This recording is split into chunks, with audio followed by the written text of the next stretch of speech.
انہیں اختیار دیا ہوا ہے، اس میں نہ وہ اپنی طرف سے کچھ ایڈ کر سکتے ہیں نہ مائنس کر سکتے ہیں، لیکن ہمارے لیے کیا آیا؟ فَأَلْهَمَهَا فُجُورَهَا وَتَقْوَاهَا، فجور بھی یعنی کہ برائی کا مادہ بھی، اچھائی کا مادہ بھی، ان کی پہچان بھی ودیت کر دی۔ اِنَّا هَدَيْنَاهُ السَّبِيلَ إِمَّا شَاكِرًا وَإِمَّا كَفُورًا، ہم نے ہدایت کا راستہ واضح کر دیا ہے، خواہ ناشکری کی روش اختیار کرو خواہ شکر گزاری کی روش اختیار کرو، دنیا میں اختیار دیا گیا۔ اس اختیار کے ہوتے ہوئے یہ اختیار اگر کائنات میں کسی کے پاس تھا نا تو وہ خدا کے پاس تھا، اس کے بعد اگر یہ اختیار کسی کو ملا ہے نا تو انسان کو ملا ہے، اگرچہ ہم اپنی باؤنڈریز کے اندر مجبور بھی ہیں، ان گیون سرکمسٹانسز کے اندر، میں کتنا بھی پھیل جاؤں اپنی کھال سے باہر نہیں نکل سکتا۔ ہماری جبلتیں ہمیں مجبور کرتی ہیں کہ ہم حصول خوراک، صنف تقاضوں کی تسکین، اپنی بقا کے دیگر لوازم اور اپنی خواہشات کی تکمیل کے لیے جد و جہد کریں، مگر زندگی کی اس جد و جہد میں ہم عدل و احسان اور پاک دامنی کا راستہ اختیار کرتے ہیں یا ظلم، حق تلفی اور بدکاری کی راہ لیتے ہیں۔ اس کا انحصار ہم پر ہے۔ اس وسیع کائنات کو ہم اپنی ضرورت و خواہش کی چراگاہ سمجھ کر جانوروں کی طرح چرتے پھرتے اور نسل بڑھاتے ہوئے مر جاتے ہیں، یا اسے معرفت رب کا دسترخوان بنا کر بندگی کی زندگی گزارتے ہیں۔ یہ ہمارا اختیار ہے، یہی اختیار ہماری کہانی کا مرکزی خیال ہے۔ انسان کے دو پہلو ہیں، ایک اس کا حیوانی وجود ہے، وہ تو جس طرح کہ قرآن نے بتایا ہے اسی دنیا میں جس طرح دوسری مخلوقات وجود میں آتی ہیں اسی طرح وجود میں آتا ہے۔ پھر اس کی شخصیت ہے، تو انسان کی وہ اصل شخصیت ہے جس میں ابدیت کا شعور دیا گیا ہے۔ تو یہ عبد و معبود کے باہمی تعلق کی کہانی ہے، اس لحاظ سے آپ کہہ سکتے ہیں کہ یہ انسان کی کہانی ہے۔ اس کہانی کا دوسرا مرحلہ جو قرآن مجید میں بیان ہوتا ہے وہ اول تا آخر تمام انسانوں کی ایک ساتھ پیدائش کا مرحلہ۔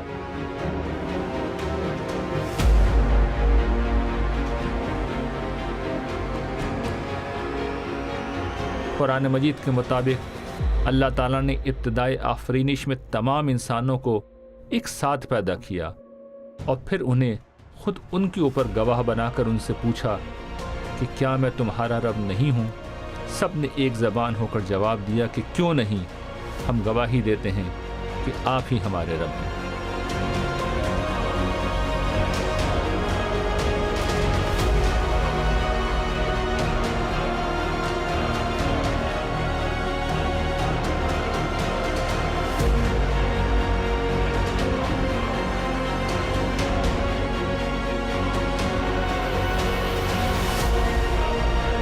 انسان کی کہانی نبیوں اور رسولوں کی یہی وہ داستان ہے جس میں فطرت کی آواز کو وہ ایک زندہ حقیقت بنا کر پیش کرتے رہے۔